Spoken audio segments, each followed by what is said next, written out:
Dear students,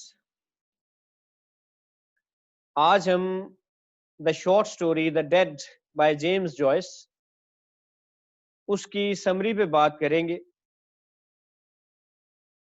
the dead बड़ी ही खूबसूरत एक शॉर्ट स्टोरी है जिसमें गैब्रियल हमारा प्रोटैगोनिस्ट है। गैब्रियल सिंबॉलिकली अगर देखा जाए तो आर्क एंजल है at the gates of death. इसी तरह इसके अंदर कैरेक्टर है लिली, जो कि एक मेड है।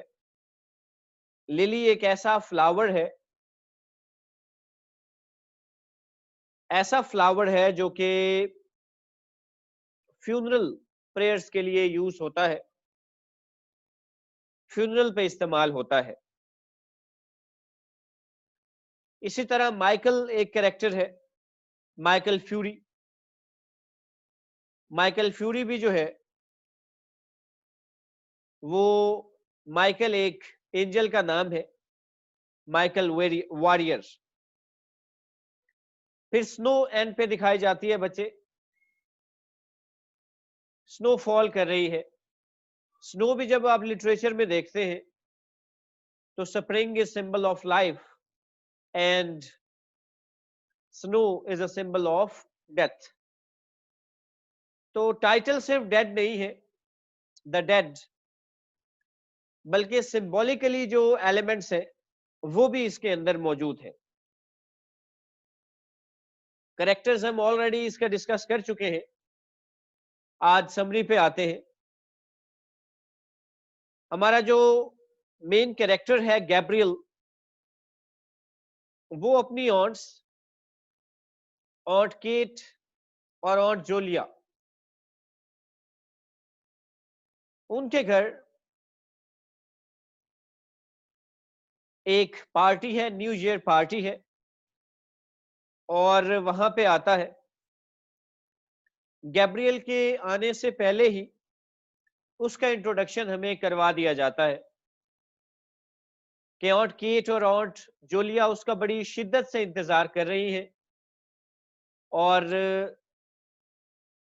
उस इंतजार की सबसे बड़ी वजह यही है कि वो उनकी मरहूम बहन, एल्डर जो उनकी सिस्टर है, एलन, उसका बेटा है, उनका नेफ्यू है, और उन्हें बहुत ही ज्यादा अजीज है। दूसरी बात यह भी बताई जाती है कि जो गैब्रियल है वो बड़ा रिस्पॉन्सिबल टाइप ऑफ पर्सन है, और अपनी ऑन्ट जो है उसके घर जो स्पीच है, जो फेयरवेल स्पीच आप कर लें, थैंकिंग स्पीच है ऑडियंस को, वो भी गैब्रियल ने ही करनी है। और एक और जिम्मेदारी भी गैब्रियल के बारे में बताई जाती है कि एक करेक्टर है हमारा फ्रेडी, फ्रेडी मेलन्स। जब भी वो आता है तो वो सक्रूड होता है, ड्रंक होता है, उसको भी कंट्रोल गैब्रियल ने करना होता है, और इसकी दोनों ऑर्ड्स जो हैं वो इसी पे डिपेंडेंट होती है। तो गैब्रियल का इंट्रोडक्शन उससे पहले ही करवा दिया जाता है, अभी वो आया नहीं है।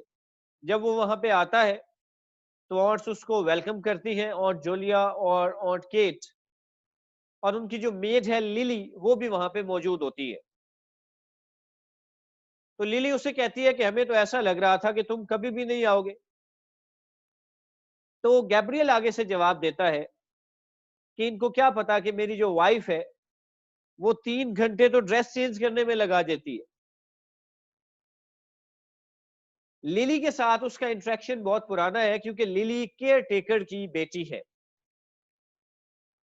और अब मेड के तौर पे काम करती है, और बचपन से ही और जोलिया और केट के घर रहती है। तो वो उसको कहता है कि क्या तुम अब स्कूल में जाती हो, do you go to schooling. तो आगे से आंसर करती है कि मैंने अब स्कूलिंग खत्म कर दी है, और मेरा स्कूलिंग से कोई लिंक नहीं है। तो वो फिर उसे कहता है कि ठीक है, अब फिर हम तुम्हारे साथ तुम्हारी शादी पर जाएंगे। I suppose we will be going to your wedding one of these fine days with your young man. तो जब वो शादी की बात सुनती है लिली, तो वो बड़ी एग्रेसिव हो जाती है और उसे सख्त आंसर देती है। और आंसर क्या देती है? The man that is now is only all palaver and what they can get out of you.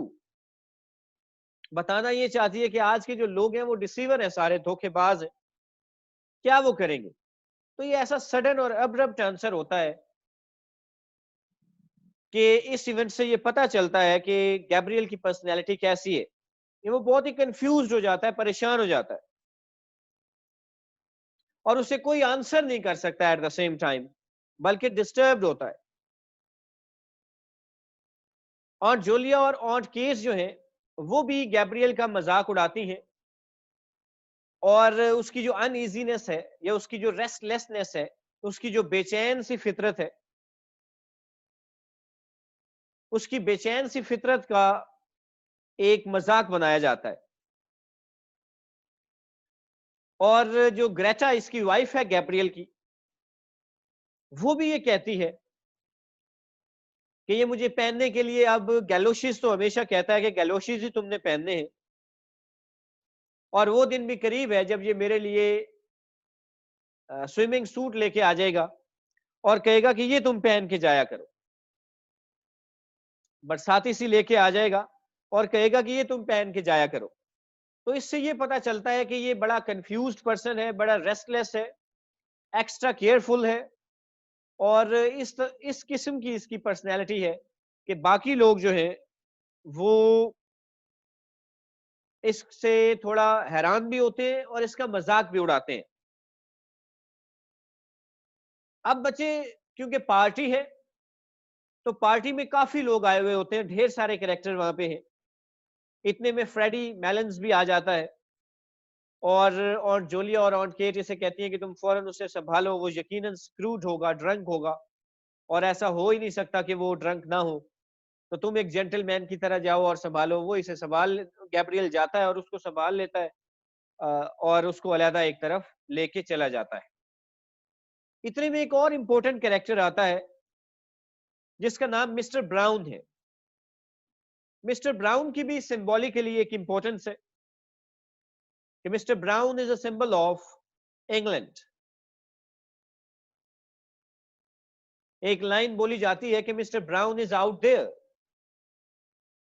तो आंसर करते हैं mister Brown is everywhere.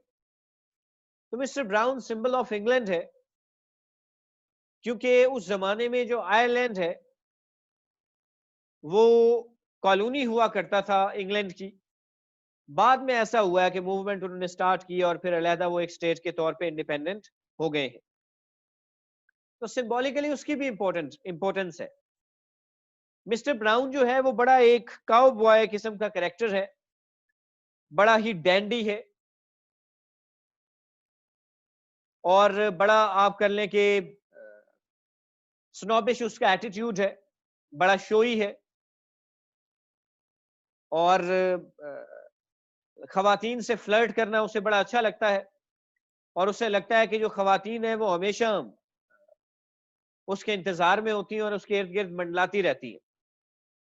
Personality भी उसकी बड़ी अच्छी दिखाई गई है। तो वो आ जाता है और सारी खवातीन उसके इर्द गिर्द हो जाती हैं। इतने में एक कैरेक्टर है मैरी जेम्स, वो पियानो बजाना शुरू कर देती है और गाना गाना शुरू कर देती है। अपनी तरफ से तो वो बड़ी मोहब्बत से गाना गाती है, लेकिन उसकी आवाज शायद इतनी खूबसूरत नहीं है और लोग उसकी म्यूजिक को बिल्कुल ही एंजॉय नहीं करते। ये बताया गया कि no body likes his music, her music at all, no body enjoyed the music. कोई भी मौसीकी से लुत्फ नहीं उठाता। खैर, इस म्यूजिक के बाद डांस होना होता है जिसे आप कपल डांस भी कह सकते हैं। ऐसा डांस है जिसमें 8 कपल्स मिलके डांस करते हैं। तो एक कैरेक्टर जो मिस आइवर्स है वो बड़ी टॉकेटिव यंग गर्ल है और उसका जो एजुकेशनल करियर है वो गैब्रियल के साथ ही रहा है, और अब गैब्रियल भी एक टीचर है और वो भी एक टीचर है। वो वहां पे आती है और गैब्रियल के साथ डांस करना शुरू कर देती है, और जब वो डांस करके बैठते हैं तो वो उससे पूछती है कि aren't you ashamed of yourself, क्या तुम शर्मिंदा नहीं हो, that you right for the daily express, कि तुम जो अखबार एक्सप्रेस है उसके लिए तुम कॉलम लिखते हो। ये वीकली कॉलम गैब्रियल उसमें लिखता है। तो वो कहती है कि तुम्हें शर्मिंदा नहीं हो तुम इस बात पे। असल में समझा ये जाता है कि ये जो एक्सप्रेस न्यूज़पेपर है ये इंग्लैंड का वफादार है, और जो आयरिशमैन है उनको तो अपनी इंडिपेंडेंस की बात करनी चाहिए, लिहाजा उन्हें उस पेपर में नहीं लिखना चाहिए। तो फिर वो थोड़ी सी बाद में एक एंगल से तारीफ भी इसकी करती है कि गो कि मैंने तुम्हारा आर्टिकल देखा था और उसमें मैंने रिव्यू भी लिखा था, और अच्छा रिव्यू तुम्हारे बारे में लिखा था। लेकिन पिंच उसे कर जाती है, स्टायर उसे कर जाती है। फिर उससे कहती है कि तुम छुट्टियों में क्यों नहीं गैलवे चले जाते हो, आयरलैंड के अंदर ही एक शहर है, वहां पे चले जाओ। ग्रेटा भी तुम्हारी वाइफ जो है वहीं से बिलोंग करती है, तो वहां पे जाओ और घूमो फिरो। तो वो कहता है कि तुम्हें पता है कि मैं तो साइकिलिंग के टूर पे जाता हूँ, कभी फ्रांस जाता हूँ, कभी बेल्जियम जाता हूँ, या कभी जर्मनी जाता हूँ, तो मैं तो उधर ही जाऊंगा। तो वो कहती है कि तुम उधर क्यों जाते हो, अपने मुल्क में क्यों नहीं घूमते फिरते हो। ये कहता है कि इससे मुख्तलिफ लैंग्वेजेस और मुख्तलिफ कल्चर्स का पता चलता है। तो वो कहती है कि अपनी जुबान का तो तुम्हें पता ही नहीं है कि आरिश तुम्हारी लैंग्वेज है, तो उसको तुम सुना करो। तो गैब्रियल आगे से कहता है कि भाई आयरिश मेरी लैंग्वेज नहीं है। तो वो कहती है कि तुम अपने लोगों के बारे में जानो, अपनी ट्रेडिशंस की बात करो, अपने कस्टम्स की बात करो। तो गैब्रियल कहता है कि I am sick of my country, I am sick of it. तो ये बड़ी एक स्ट्रॉन्ग किस्म की स्टेटमेंट है, और एक स्टेट ऑफ माइंड को शो करती है कि लोग किस तरह अपने मुल्क से बेजार थे, अपने मुल्क के लोगों से बेजार थे, उनके मिजाज से बेजार थे, उनके रवैयों से बेजार थे। और उसमें एक बात आगे बताई गई है कि वो किस तरह नॉस्टैल्जिक थे और नॉस्टैल्जिया का शिकार थे। नॉस्टैल्जिया से मुराद बच्चे वो लोग होते हैं या वो पर्सन होता है जो पास्ट में जीता है, जो माजी में जीता है, जो माजी को याद करता है, माजी से मोहब्बत करता है और माजी में रहता है। जिस तरह हम पाकिस्तानी हैं, तो हम बीइंग मुस्लिम्स अपने हीरोज कभी सुल्तान महमूद गजनवी को बनाते हैं, कभी अब ये अर्तगल आया तो ये हमारा हीरो बन गया है, कभी सल्तनत उस्मानिया में ढूंढते हैं, कभी जो है वो अब्बासिया कैलिफ में देखते हैं, कभी अपने हकचार यार खिलाफत राशिदा में देखते हैं, कभी हम उससे पहले जो है वो बीइंग मुस्लिम ट्रेडिशंस पे आते हैं। तो नोस्टैल्जिक हमारी नेशन शिकार है। बिल्कुल इसी तरह उनकी भी जो नेशन है बच्चे, वो भी नोस्टैल, ये सिर्फ समझाने के लिए आपको बात बताइए, वैसे इस बहस में नहीं पढ़ना हमने। तो नोस्टैल्जिया की बात की जा रही है। तो वो कहता है I am sick of my country, I am sick of it. तो वो इसे कहती है वेस्ट ब्रिटेन, मतलब इस पे बुनियादी तौर पर इंग्लैंड का वफादार होने का इल्जाम लगाती है, और आयरलैंड के साथ बागी होने का या इनके साथ गैर मतलब वफादारी ना करने का या बेवफाई करने का इल्जाम लगाती है। इसके बाद बच्चे फिर खाना शुरू हो जाता है। खाना खाते वक्त भी इसकी जिम्मेदारी होती है कि ये गूस जो है उसको काटता है, लिली उसको डिस्ट्रीब्यूट करती है। इसी तरह और जोलिया की एक और स्टूडेंट है, उसकी प्यूपिल है, वो भी इसी तरह काटने में इस्तेमाल हो, मतलब कोई काम करने में इस्तेमाल होती है। जिस तरह गैब्रियल गूस को काटता है, वो शायद पुडिंग बनाती है। कहने का मतलब ये है कि ढेर सारे कैरेक्टर्स इसके अंदर मौजूद है। म्यूजिशियन वहां पे आते हैं, और एक जो फेमस म्यूजिशियन जिसका इसमें जिक्र है, ढेर सारे म्यूजिशियन का जिक्र है, और एक फेमस ये है, वो है BDRC, DRC। तो DRC जो है वो सॉन्ग गाना शुरू कर देता है, और जैसे ही सॉन्ग उसका भी चल रहा होता है तो खाना सर्व कर दिया जाता है। खाना सर्व करने के बाद बच्चे, इसकी फेयरवेल स्पीच होती है, ये स्पीच करता है। अब स्पीच करने से पहले भी ये स्पीच के बारे में सोचता रहता है कि क्या क्या बातें मैंने इसमें करनी है, क्या क्या पॉइंट्स मेरे हैं जो मैंने डिस्कस करने हैं।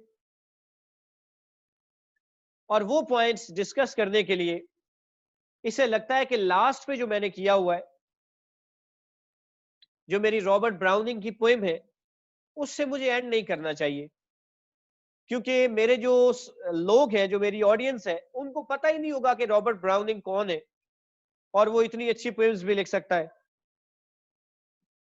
तो इसके अंदर एक सेंस ऑफ सुपीरियॉरिटी भी मौजूद है कि ये ज्यादा टैलेंटेड है, ज्यादा एलिजिबल है, ज्यादा लायक है, और उसकी ऑडियंस जो है वो इतनी फेमिलियर नहीं है।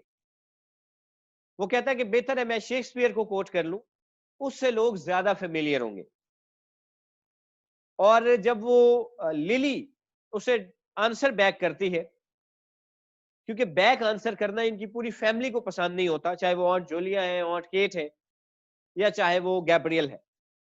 तो जब वो इसे आंसर बैक करती है, स्टार्ट इन द बिगिनिंग में वापस जाइएगा जरा, जब ये शादी की बात करता है, तो ये आंसर इतना इस पे इफेक्ट करता है कि इसे स्पीच बहुत सारी भूल जाती है।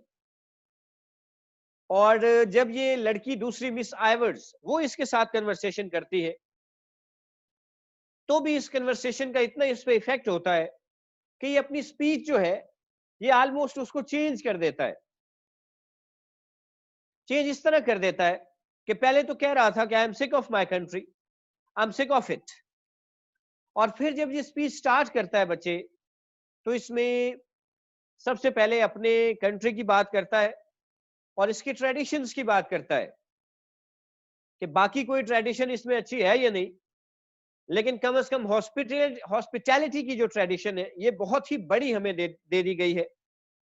और इससे पता चलता है कि हम लोग कितने रिच हैं ट्रेडिशंस में और कल्चर में। फिर अपनी गेस्ट की, जो इसकी होस्ट है, ऑन्ट जूलिया, ऑन्ट केट और मैरी जेम्स, जिन्होंने साथ सॉन्ग भी मतलब सिंग किया है, उनकी तारीफ करता है, और उनको थ्री ग्रेसेस ऑफ डबलिन कह देता है। एट द सेम टाइम बच्चे, मिस आइवर्स इसके जेन में होती है, इसके दिमाग में मौजूद होती है, उसके वो जो सेंटेंसेस उसने बोले होते हैं, तो ये भी कहता है कि ये जो न्यू जनरेशन है, जो बड़े एजुकेटेड है, जो अपने आप को हाइपर एजुकेटेड समझते हैं, लेकिन लगता ऐसे ही है कि इनके अंदर ये ह्यूमैनिटी, ये हॉस्पिटैलिटी, ये रख रखाव, ये मोहब्बत, ये एहतराम, ये कहीं से खत्म हो गया है। तो साथ अपने दिल की भड़ास भी कहीं ना कहीं निकाल लेता है। उसके बाद बच्चे, जब स्पीच अपनी हंसी मजाक में एंड करता है, थ्री ग्रेसेस ऑफ डबलिन भी उनको कहता है, और लास्ट पे फिर इनका थैंक्स करता है। जब स्पीच एंड कर देता है, तो उसके बाद ये लोगों के पास खड़ा रहता है, वहां पे वाकया सुनाता है अपने दादाजी का, ग्रैंडफादर का, कि किस तरह उन्होंने एक हॉर्स रखा हुआ था जो एक मिल पे काम करता था, और वो मिल को चलाने के लिए सर्कल में घूमता रहता था। और उस सर्कल को एक्सप्लेन करने के लिए, जिस तरह मैं आपको एक सर्कल बना के दिखा रहा हूं, ये बाकायदा उनको सर्कल में चल के दिखाता है कि जब वो हॉर्स मिल पे नहीं भी होता था, वैसे भी चलता था, तो वो सीधा नहीं चल सकता था, बल्कि सर्कल में चला करता था। फिर बच्चे ये तमाम बातें करके, इतने में डीआरसी एक सॉन्ग, मैं आपको बता रहा हूं कि डीआरसी एक सॉन्ग गा रहा होता है, और सॉन्ग का नाम होता है the lass of Aughrim. The lass of Aughrim. Lass बच्चे सॉन्ग को ही कहते हैं। तो ये सीढ़ियों पे देखता है कि एक खातून खड़ी है, और उससे बड़ा मुतासिर हो जाता है। और अगर मैं कहूं कि उससे फैसिनेटेड या अट्रैक्टिव हो जाता है, अट्रैक्टेड हो जाता है, तो कोई गलत नहीं है। ये उसे देखता है और देखता ही चला जाता है, और जब गौर करता है तो इसे पता चलता है कि ये तो उसकी वाइफ है। और इसके अंदर बहुत सारी जो डिजायर्स हैं बीइंग अ हस्बैंड, वो जाग उठती है। लेकिन इसकी बीवी बड़े ऐसे खामोशी से और बड़े सैड और पेंसिव मूड में वो सॉन्ग सुन रही होती है। सॉन्ग खत्म होता है, बाकी जिस तरह लोग चले जाते हैं, ये भी अपनी मिसेस के साथ वहां से निकलता है और होटल में रात गुजारने के लिए जाता है। रास्ते में जिस कैरियज में बैठता है, वहां पर भी अपनी मिसेस ग्रेटा की तरफ बहुत ही ज्यादा अट्रैक्टेड रहता है, उसी के ख्यालों में गुम रहता है और बड़ा प्राउड फील करता है कि ये जो ग्रेटा है, ये उसकी बीवी है। बड़ी खुशी महसूस करता है। और फिर बच्चे आगे होटल में जाता है और वहां पे पोर्टर जो है, वो इसका सामान उठा के ले जाता है और साथ कैंडल भी होती है। तो सामान रखने के बाद जब वो लाइट जलाने की कोशिश करता है, तो ये कहता है कि तुम लाइट ना जलाओ, ये बाहर जो विंडो है यहां से ही लाइट आ रही है, यही मेरे लिए काफी है। वो कैंडल जब रखने लगता है तो कहता है नहीं, ये कैंडल भी ले जाओ। मतलब ये इंतहाई रोमांटिक स्टेट ऑफ माइंड में होता है। इसकी वाइफ खड़ी होके ड्रेस चेंज कर रही होती है मिरर के सामने, तो ये उसके पास जाता है और उससे बात करता है, उसे बुलाता है, लेकिन उसके एक्सप्रेशन से इसे लगता है कि वो बहुत ही ज्यादा उदास है, बहुत ही ज्यादा परेशान है। तो ये उससे पूछता है कि क्या बात है, लेकिन ग्रेटा इसे कोई आंसर नहीं करती। फिर जब ये फिर पूछता है और उससे पूछता है कि व्हाट वर यू थिंकिंग, क्या तुम सोच रही हो, तो वो उसे बताती है कि मैं एक गाने के बारे में सोच रही हूँ, जो गाना वो गा रहा था, और इससे मुझे एक शख्स भी याद आ रहा था who used to sing that song. और फिर अपने पास्ट में चली जाती है और उसे बताती है कि जब मैं अपनी ग्रैंड मदर के साथ रहा करती थी, तो तब मेरी जिंदगी में एक लड़का था जिसका नाम था माइकल फ्यूरी। मैं वो पूछता है कि क्या तुम उससे मोहब्बत करती हो, तो फौरन जेलसी उसके अंदर आ जाती है कि are you in love with him. और उसके ज़हन में ये एहसास आता है कि शायद ये उसी से मोहब्बत करती है आज भी, और मुझसे मोहब्बत नहीं करती। तो इस पे एक शेर मुझे याद आया है कि मोहब्बतों में अजब है दिलों को धड़का सा, मोहब्बतों में अजब है दिलों को धड़का सा, न जाने कौन कहाँ रास्ता बदल जाए। और मैंने आपको कोटेशन सुनाई थी कि he who is not jealous in love is not a true lover. अब बच्चे वो फर्दर एक और क्वेश्चन भी करता है कि जब मिस आइवर्स ने मुझे कहा कि तुम्हें गैल्वे में जाना चाहिए ग्रेटा के साथ, तो तुमने मुझे कहा था कि हाँ, मैं तुम्हारे साथ चलना चाहूंगी, इसका मतलब है कि तुम वहां इसीलिए जाना चाहती थी। वो कहती है क्या मतलब, कहता है शायद तुम उसी से मिलना चाहती थी। तो ग्रेटा उसे बताती है कि उसका नाम माइकल फ्यूरी था और वो तो मर गया, ही डाइड। तब ये थोड़ा सा रिलीव्ड होता है और वो इसे फर्दर बताती है कि he died of me, I think he died of me, कि मेरा ख्याल है कि वो मेरी वजह से मर गया। और फिर वो फर्दर इसे बताती है कि he was only at the age of 17 when he died. और जब मैंने उसे बताया,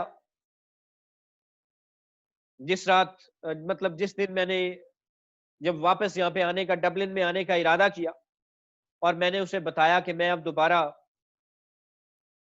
तुम्हें मिल नहीं सकूंगी, मैं डबलिन जा रही हूँ, तो उन दिनों में वो बीमार था और अपनी बीमारी के बावजूद वो रात को जहां मैं रहती थी अपनी ग्रैंड मदर के पास वहां पे आया, और मुझे महसूस हुआ कि किसी ने, वो बारिश की रेनी नाइट थी, तूफानी रात थी या बारिश की रात थी, और उसने एक पत्थर विंडो पे मारा। मैं विंडो के पास गई लेकिन मैं देख नहीं सकी।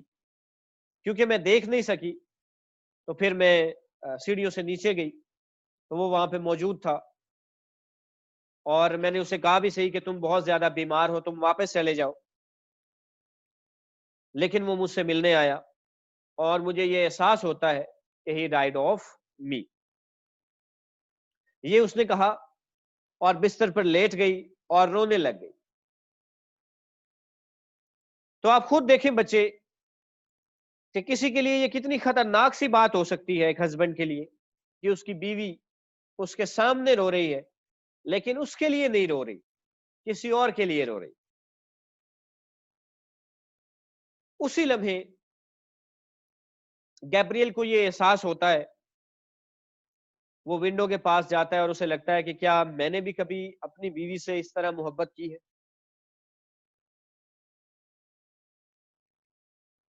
तो उसे ये रियलाइज होता है कि मैं अपनी बीवी के साथ उस तरह इंसाफ नहीं कर सका जो कि मुझे करना चाहिए था। तो ये जो एक डेट है, चले सिंबॉलिकली फिर इसकी बात करेंगे। इतने में वो देखता है कि स्नो,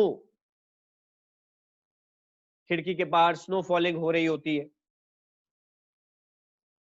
और यहीं पे जो ये शॉर्ट स्टोरी है ये हमारी एंड हो जाती है। और स्नो, मैंने आपको ऑलरेडी बताया कि snow is a symbol of death. अब ये डेथ क्या है कि उसका जो पुराना पर्सन है वो शायद उसके अंदर मर गया है और नई जो शख्सियत है वो अब उभरने लगी है। नया इंसान जो है वो आने लगा है। और ये भी मैंने आपको बताया था, मैं रिपीट करता हूं, कि जो गैब्रियल है ये symbolically it is a representative of James Joyce, और जो ग्रेटा है वो इसकी वाइफ नोरा ब्रैकले की रिप्रेजेंटेटिव है। और माइकल फ्यूरी, आप हैरान होंगे, ये वो सेम नेम है जिससे इसकी वाइफ नोरा ब्रैकले मोहब्बत किया करती थी। तो सिंबॉलिक एलिमेंट्स और ऑटोबायोग्राफिकल एलिमेंट्स ये सारे इस शॉर्ट स्टोरी के अंदर मौजूद है। ये इसकी समरी है और ये बहुत सारे सवालात हमारे जहन में छोड़ के जाती है। मुझे उम्मीद है कि आपको इसकी अंडरस्टैंडिंग हो गई होगी। नेक्स्ट लेक्चर में हम इसके मुख्तलिफ एंगल्स डिस्कस करेंगे, इसको क्रिटिकली इवेल्युएट और एनालाइज करेंगे।